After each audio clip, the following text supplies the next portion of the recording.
welcome to 60 Skills. Today's topic is, what happens when you don't practice?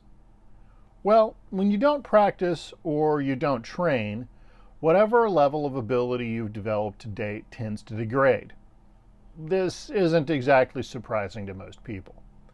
The simple fact of the matter is, the vast majority of what is done in yogic and meditative circles has the same stress adaptation cycle applied to it as any other human endeavor does that utilizes the body as the medium. And since our sense of perception utilizes our body, if we don't work with our body and we don't practice with these things, our energy gets weaker than it was when we were practicing, and of course we can't do as much. Okay, what does this mean in terms of retained capability? That, on the other hand, is much more interesting. What I've generally found is that even with an extended layoff, about 25 to maybe 35% of whatever ability I had when I was in an intensive practice cycle is maintained.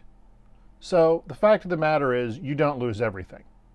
Now, maybe over a very long period of time, and by this I mean years, not months, things degrade down to the point where they're almost back to normal. That said, what I have found is once intensive training starts up again, whatever level of ability most people had tends to return very quickly, barring severe illness, severe energy, gaining 100 pounds or having any other things that really down-regulate your system. So that's the good news. The good news is whatever level of ability you have built, assuming proper physical conditioning, will generally come back fairly quickly. And by fairly quickly, I mean usually within a couple of weeks of practice. So this is good to know. One, like any other physical ability, when you've developed a certain amount of it, you keep a certain percentage of it. Not as much as any of us would like, but that's generally how it works. Okay. So what about maintaining ability that we have? Now this is where things get very interesting.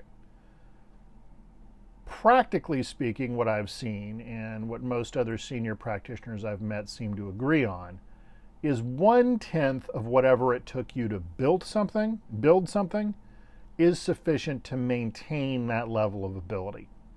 So if it took you 10 hours of practice a day to create a general ability, 1 hour of practice a day will allow you to maintain a fairly similar level of ability for as long as you continue to do that practice. So the payoff for intensive practice seems to be real. What I will say is that intensive practice in general works better for creating more quantity of ability. So if you're doing something like Fajin, where you're trying to throw someone across a room or outside across a park, an intense amount of practice seems to build a higher level of ability than simply, as we would like to say, chipping away at it or having a regular routine of practice. That said, qualitative things like out-of-body projection, clairvoyance development, things of this nature, seem to work better with consistency of practice. So you end up with, much like in athletics, this difference between strength and endurance. So these are some things that we've observed, and again, keep in mind, most of this is very subjective. The simple fact of the matter is, we don't have any really well-defined machinery that allows us to quantitatively evaluate what we're doing. And by that, I mean plugging you into a machine or putting you in front of a camera that goes, okay, your vital force today is a 4.8, and yesterday it was a 4.5. The result of which is we have to evaluate our ability at these things largely based off of fairly subjective markers involving energy or sensation. Now, the martial arts, on the other hand, is one of the few exceptions to this. You can either hit a bag and move at a certain distance, or you can't. You can break a certain number of bricks with your hand, or you cannot.